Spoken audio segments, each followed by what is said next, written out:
on va discuter. Je suis vraiment désolée. Le minimum à ça. Hello, c'est Nelly en...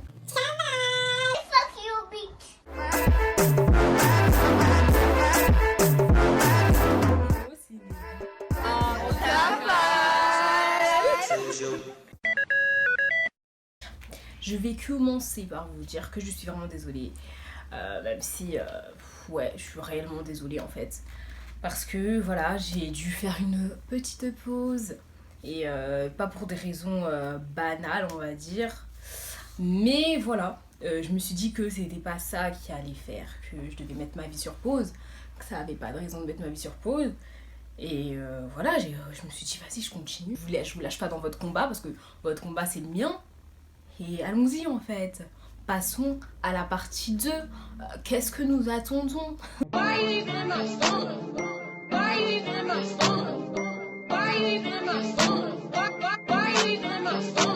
Comme vous le savez ou pas, le bonheur est psychique et donc réellement physique. C'est-à-dire qu'il se situe dans notre cerveau, dans une zone qu'on appelle la zone du plaisir, au niveau du cortex préfrontal. Nous allons ensemble essayer de muscler votre cortex. Je sais pas si tu délires ou si tu fumes la drogue. Il existe 4 grandes icônes dans les icônes du plaisir. Les physioplaisirs qui sont liés au sens, les socioplaisirs qui sont liés aux rencontres, les psychoplaisirs liés à la réalisation et les indéoplaisirs liés à l'esthétique. Vous devez faire le point sur les plaisirs actuels, donc les plaisirs que vous avez, et les plaisirs que vous aimeriez avoir. Les plaisirs des sens. Le goût, l'odorat, l'ouïe, la vue et le toucher. Comment les vivre? Nous pouvons les vivre dans la sensualité, dans la sexualité et dans tout ce qui est bien-être, des sens et du contact. Vous voyez ce que je veux dire? Tu vois ce que je veux dire? Prendre un bain de soleil. C'est pour être fraîche, c'est pas pour me baigner en fait. Je préfère même prendre un bain. Prendre un bain tout court, regarder un coucher de soleil, manger de ouf, manger un bon repas qui vous fait plaisir et tout, que vous aimez.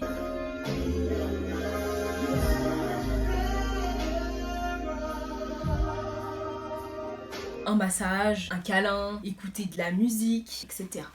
Les socioplaisirs. Les socioplaisirs, c'est aussi ce qui est en rapport avec le contact, mais contact humain, donc tout ce qui est lié aux rencontres et au contact avec les autres. Comment les vivre? Faire une soirée entre amis, aller boire un verre avec des amis, faire la fête, bavarder avec ses voisins. Les psychoplaisirs. Les réalisations et accomplissements personnels. Écrire un livre,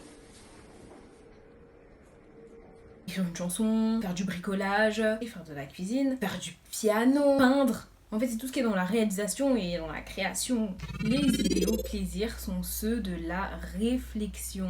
Et ils sont souvent extrêmement personnels parce que c'est là où nous allons avoir tous les débats du sens de la vie. Comment les vivre? Parce qu'il faut avoir des idéoplaisirs parce que les idéaux, en fait, c'est ce qu'on croit et il faut croire à quelque chose pour pouvoir être heureux, trouver du sens à cette vie. Dans la contemplation, admirer les choses. Donc on a de la chance d'être là, d'avoir ça. Et c'est aussi dans la méditation. Vraiment beaucoup se poser, beaucoup méditer. Quand je dis aux gens que je fais du yoga, on me regarde comme si, y a quoi? Ici c'est chez moi. C'est moi qui dis mes règles. Il faut se poser les bonnes questions aussi. Posez-vous surtout cette question. Est-ce que vous prenez chaque jour un petit temps pour vous consacrer à vos plaisirs? Ces 4 grands icônes, ce sont des besoins essentiels. Pour vous dire, avant de commencer ce travail sur moi-même, j'en avais qu'un seul. J'avais qu'un seul plaisir dans tous les icônes du plaisir. Je ne dirais pas lequel, on va calmer tout de suite. Parce que si je fais ça, tu sais que t'es déjà mort. Ça veut dire que vraiment, j'étais au bas du bas, d'accord? Et maintenant, j'en ai 3. Et voilà, il m'en reste qu'un seul. Celui qui me reste, c'est le socioplaisir, parce que j'aimerais vraiment en avoir plus. Cette vidéo est terminée. Et n'oubliez pas, le sens de la vie, c'est justement de s'amuser avec la vie. Sur ce, je vous fais de gros allez, bisous. Chanter, tu es comme un conte de fées, comme un rêve qui devient réalité.